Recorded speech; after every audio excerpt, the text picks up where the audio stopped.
What's going on, guys? Welcome back to the channel. My name is Kevin, and today we're going to be discussing the topic of what is the best entry-level 3D printer. If you were just starting off in the hobby, which printer should you get and why? What are the build volumes of each one? What are their pros and cons? What do some do better than others? And figuring out what your objective is with printing will help you further decide which printer you should get. So I have two of the printers I'm going to discuss. The other two printers are also by Creality. So the printers I have here on the left are the Ender 3 V2.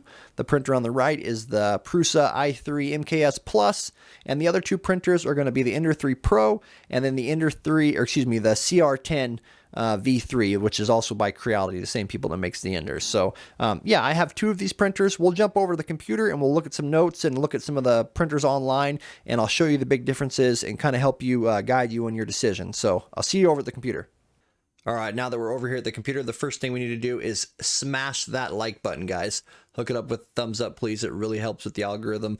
And subscribe to the channel and turn on the bell for notifications. All right, so first we have the Prusa.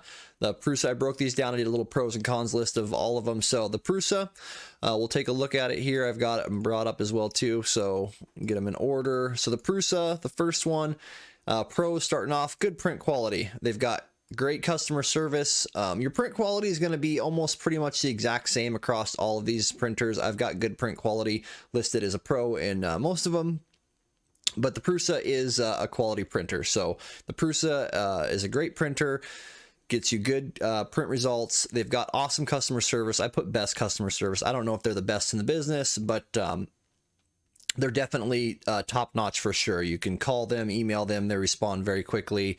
As long as you've purchased a Prusa through them, they'll basically, you can bug them forever, which is really cool. They use premium parts as well too. They're using high-quality motors, high-quality power supply, high-quality steppers. Yeah, they're a great printer. So direct drive as well too. They are a direct drive printer. So if you plan on using printing with flexible filaments, they work great for that. They also, direct drive allows you to print a little bit faster than standard Bowden tube as well too. So that's kind of something to keep in mind as well.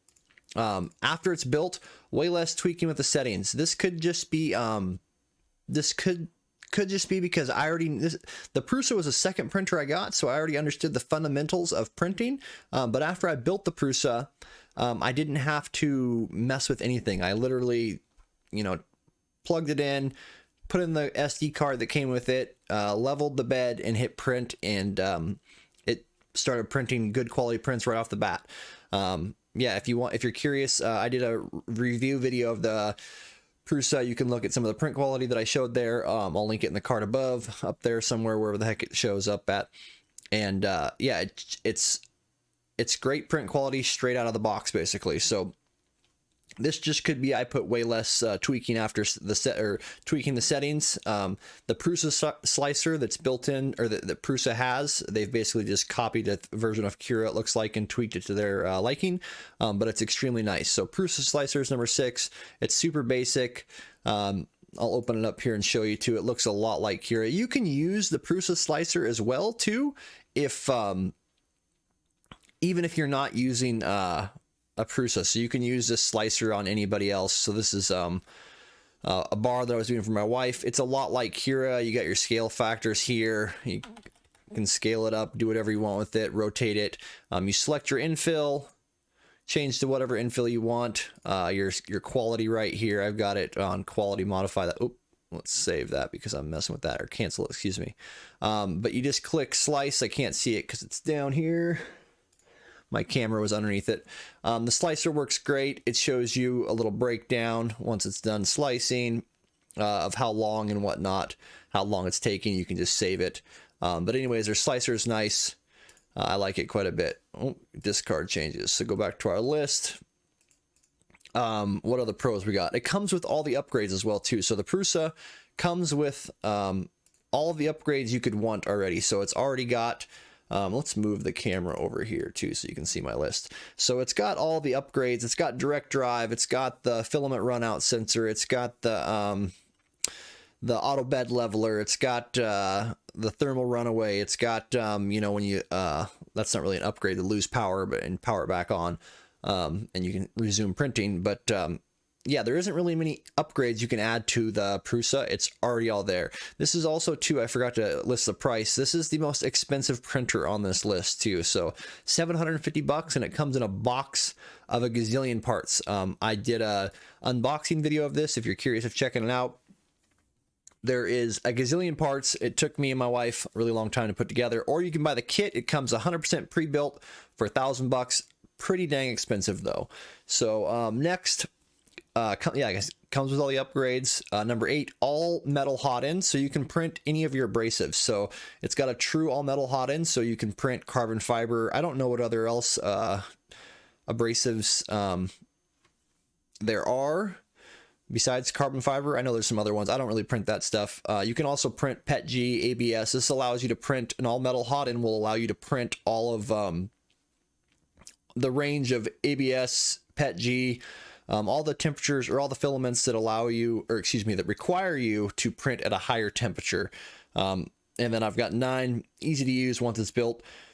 Again, this could just be subjective to me because, like I said, this is my second printer, so I kind of already knew the basics. So this might not be true for everybody, but that was just my experience. So the cons, it's the most expensive on the list. It's extremely expensive. It took me and my wife like 10 hours to build it, you know, like 2 or 3 hours a night sometimes until we got it finished. 2 people makes it easier. So if you're by yourself, it's kind of a pain. If you enjoy tinkering too, and like, you know, modifying your things, after you build this thing, there's nothing really left to add on to it. So it's yeah, you're not going to be able to mess with it. If you're literally just looking to print and not mess around with your printer at all, this might be a good pick. So the smaller build surface, or excuse me, smaller community as well too. There's a large community. I don't want to give the wrong impression. There is a large community for the Prusa, but I feel like there's a bigger community for the Ender printers. Yeah, there's just way more Facebook groups, way more videos, how-to videos, tutorials, Discord communities and whatnot with the Ender. But there still is a great community with the Prusa, so I kind of shouldn't even put that on there. But anyways, it's got a smaller build surface too. So it's got 250 by 210 by 210 is the build surface. So this is one of the smaller build surfaces out of the printers. I would recommend a Prusa for somebody who isn't on a budget. If you've got, if money really is an option, you kind of just you're wanting to get into 3D printing, price isn't really an option. You want a high quality printer. You're probably going to print, you know, different materials that require all metal hot end. Something like direct drive interests you for flexibles or whatnot. Prusa would be a good pick for you. Moving on, we have the Ender 3 Pro.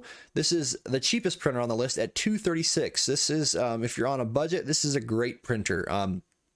So pros, we got cheapest price on the list. Yeah, you can't beat $236 for you know, a printer that's going to work shipped straight to you. I've brought the printers up too. We'll look at, so here is the Prusa from Prusa Research, or it's prusa3d.com. And another printer I should have put on this list, but I didn't. I've kind of thought about afterwards. So this is the Prusa from their website. They're extremely detailed. They give extremely good instructions on how to build their stuff. Another good printer to consider is their Mini, so their Prusa Mini. So I didn't put it on my list and go through all the pros and cons, but this is also a great little printer. It's $400. It's a small build surface. It's a direct drive as well too, but it's a Prusa. This is a good printer for sure, but it's got a smaller build surface than the Ender, and yeah, I don't know. I didn't dive into this. This would be a good one to check out as well too. So moving on, the Ender 3 Pro. So on Amazon, it's $236. You can get it anywhere. They all have the UL certified mean well power supply. Everything will be linked in the description below too if you want to check it out. So we'll go back to our pros and cons list. So it's $236. Can't beat the price. Good print quality. You're going to get great print quality from the Ender, arguably just as good as the Prusa. It's very easy to build. It comes in a box with, I don't know, you know, 10 parts. You just put the frame together. Most of the components are already built. It's extremely easy to put together. my very first printer was the Ender 3 V2, and I'd never built a printer before, and I put that one together in like an hour by myself. So yeah, it was super easy to build. Anybody can put it together. You're literally just screwing together the frame for the most part. It's easy to add upgrades, and it's cheap to add upgrades. So if you're on a budget with the Ender, it's $236, and then as you have a little bit extra cash and you want to add some more upgrades or features to your printer, it's very easy to do that.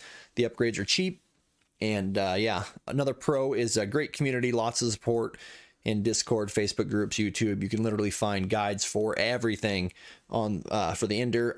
My channel is mainly focused on the Ender 3 V2. I have a crap load of guides and tutorials on how to set up all your settings, how to add upgrades, how to do different things. And I'm a tiny channel, so I mean, there's people with crap loads more in-depth stuff. So the cons, I would say, for the Ender 3 Pro is, for the Enders, I feel like this is completely subjective. I thought about this after I put it in the list.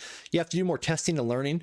When I first got my Ender 3 V2, it took me a while to get a good quality print. I didn't know what half the settings were.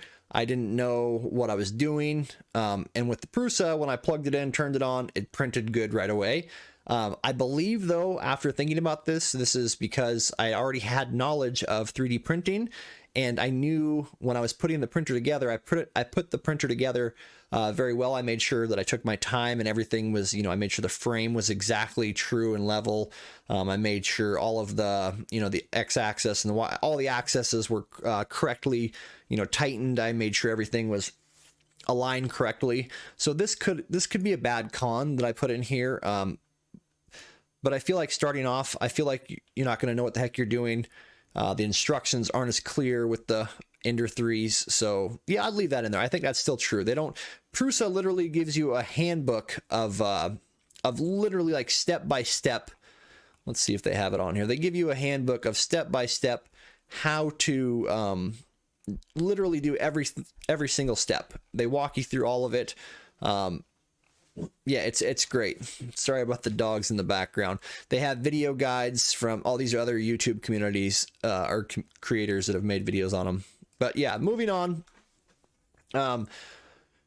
Yeah, those are the pros. And then for the cons, no added mods. It doesn't come with any of the mods. It doesn't come with your auto bed leveling. It doesn't come with your PEI bed sheet. It doesn't come with a filament runout sensor, any of that stuff.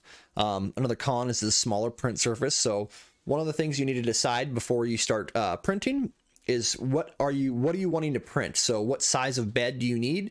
If you're looking to print like cosplay stuff, like costumes or large prints, then these printers, this isn't the printer for you. You're going to want more of the CR10. If you're looking to do more smaller stuff that'll fit on the, the 230 by 230 by 250 bed or whatever the Prusa is as well too, then those are options for you. But definitely that's a good question to ask when you're getting into 3D printing. What are you mainly looking to print? And I would, yeah, help use that to first, make your first decision there. So, next con is not an all metal hot end. You can't print stuff above 240-ish without, you need to get an all metal hot end, and you need to get, yeah, that's basically it, an all metal hot end.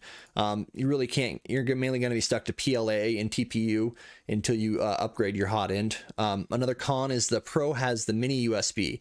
This is not micro USB.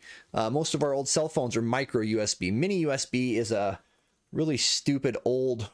Do I have one laying around? I'm into a lot of FPV stuff and different. I have the cable laying around. Some of you might, I guess, too. I don't know why I would assume you didn't, but it's an old cable that a lot of people don't have. Also, too, they have an 8-bit board in the Ender 3 Pro, so they don't have as much memory. So when you're adding things like the ABL or the Bltouch, excuse me, an auto bed leveler. When I say ABL, I mean auto bed leveler. They don't have as much memory, so you're not going to be able to turn on as many options. You're just going to have to be conscious of the options you're selecting. So also, too, noisier stepper motors. So the stepper drivers on the board, I forget exactly what board it is, but the Pro version, or the Ender 3 Pro, has noisier motors or stepper motors. Whatever the signal is they send to the motors, it's a noisier signal, which results in more noise. One thing too is the Prusa isn't all that quiet. The Prusa is also an 8-bit board.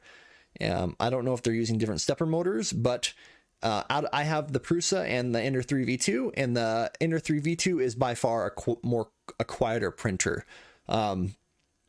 Yeah, so moving on, the Ender 3 V2 now. So this is the next iteration. So it went, I'm sure there was Enders before the Ender 3, but it went Ender 3, then Ender 3 Pro, and then Ender 3 V2. So the Ender 3 V2 is just a little bit step up in price, $279 versus $236. Starting off with the Pros, it's fairly cheap. It's only a little bit more than the Pro. For under $300, you're in a great quality printer. So you get good quality prints. You're gonna get good quality prints with all of these. Yeah, the Prusa, or excuse me, the Ender 3 V2 is going to give you good quality prints right out of the box. It's easy to build. It's almost the exact same as the Ender 3 Pro. It basically is the exact same, excuse me. It's easy to upgrade. So same thing with the Ender 3 Pro. A lot of the Ender 3 Pro and the Ender 3 V2 are going to have a lot of this same similarities. There's just a few differences. The V2 has the fancy LCD screen. The code on the LCD screen is not open source, so people that Marlin isn't able to tweak it as easily.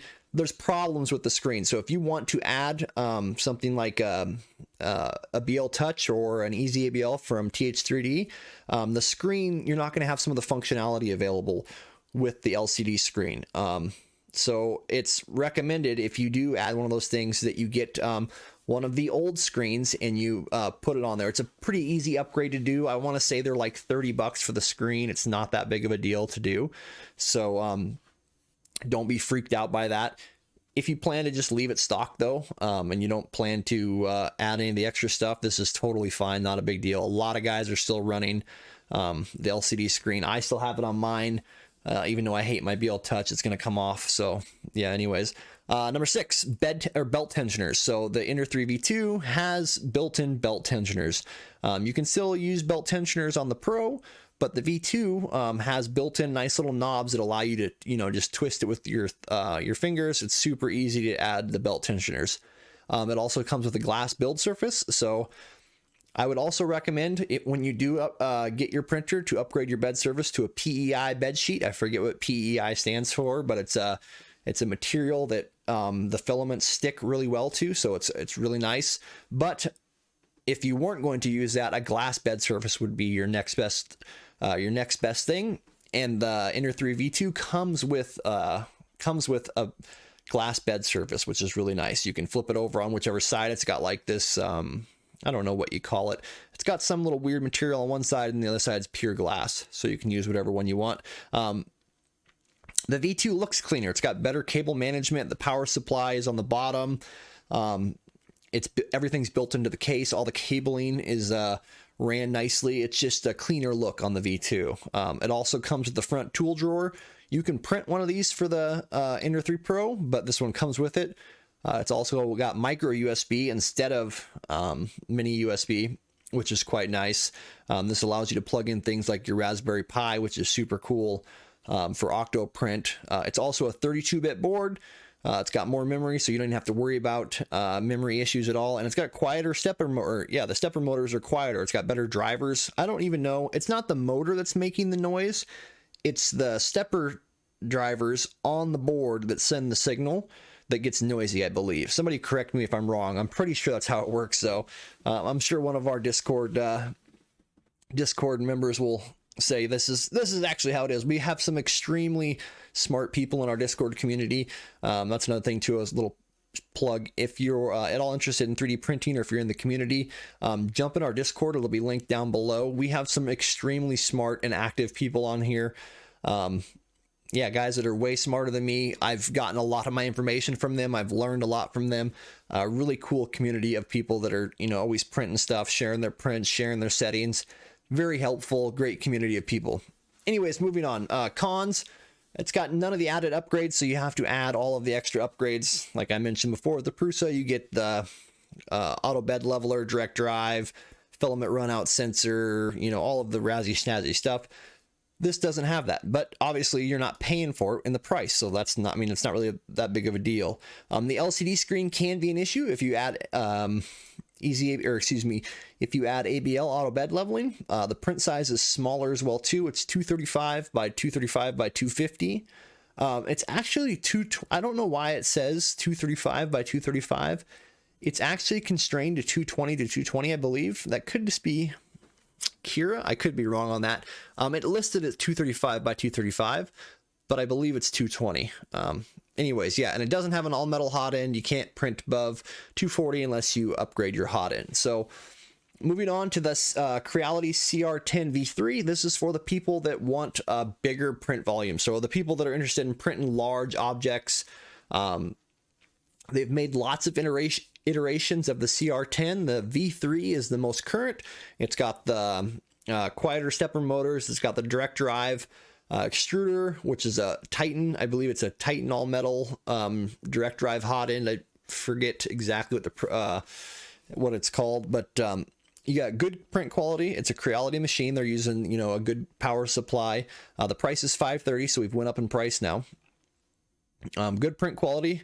The main thing of this is, or the main pro with the CR10 is going to be your print volume. It's got extremely large print volume. This is where you're going to be able to get some really big prints, some really cool things. It's got direct drive for faster prints. You can also do flexibles with this. The control box is portable. I have all these printers pulled up too. I was going to look at all of them, but I didn't do that. So your control box is portable. It just has a cable that runs to your printer, and you can, you know, put it wherever you want, either side. You can put it down below or up above it or something. Yeah, I'll link everything down below too. This is the, let's see here. Yeah, Titan direct drive with the silent motherboard. So it's got the Titan direct drive with the silent stepper motors. So it's a pretty cool unit. This is their newest version. Yeah, go back to our list here. So this is also easy to build. You're not going to go wrong putting this thing together. The Creality does a great job shipping their product with fairly clear instructions and everything put together for the most part. You just got to build the frame. It's got a filament runout sensor. It's got the direct drive. It does not have auto bed leveling though. So the only one out of all these printers that has auto bed leveling is the that comes standard or stock, whatever you want to call it, is the Prusa. But yeah, they also, the community, there's also a huge community with the CR10 community. There's lots of people, lots of videos. Yeah, you can't go wrong with a Creality machine, really. So the cons, the price, a little more expensive. It doesn't have an auto bed leveler. It doesn't come with any added mods except for the direct drive, which I guess that's a very nice, the all metal Titan hot end or whatever is a nice upgrade. I don't own this printer and I haven't used it myself, so I don't know. I'm sure I could be missing a few things here. From what I read in the community, I did a little bit of research before I made this video. The bed takes forever to preheat because it's such a large print surface. It takes like 5 minutes, I heard one person say. That's ridiculous. That's a really long time, but I guess that's the price you pay for heating such a large surface. I'm sure there might be some way to speed that up. But yeah, this is my list of entry-level printers. If you were going to pick one, if build size really wasn't that big of a deal, or build volume, I would go with, honestly, the Ender 3 V2 or the Pro, to be honest. If you're really on a budget, the Ender 3 Pro, you cannot go wrong with that. If you got a little bit more money and you don't mind, yeah, you got a little bit more cash, the V2 is awesome. You get it's a cleaner look. The only thing that's, I would say, I don't want to say sucks with the V2 is the LCD screen. This is, I love my printer. I have the V2. I showed it to you at the beginning of the video.